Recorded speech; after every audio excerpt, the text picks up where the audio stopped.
Hi guys, gusto ko lang sanang sabihin na kung gusto mong sumuko sa buhay, huwag mong gagawin yon.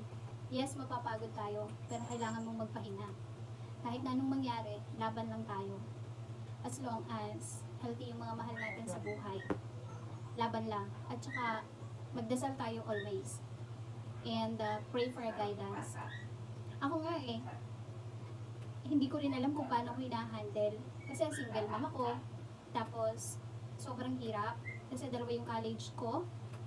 Yung isa is going third year, tapos yung isa is going fourth year this year. And then may papasok akong isang 4 years old, like kinder. So iniisip ko ngayon kung paano ko gagawin lahat ng ako lang. Meron pa akong 2 dogs, tapos meron pa akong 12 na pusa. Lahat yon under my obligation. Hindi ako marunong mag-advise, pero if you take a look at it, makikita mo na parang inspiring siya, diba? So, laban lang. As in, ang hirap. Gusto ko nang sumuko. Pero pag iniisip ko na hindi pwede, nanay ako, laban lang tayo.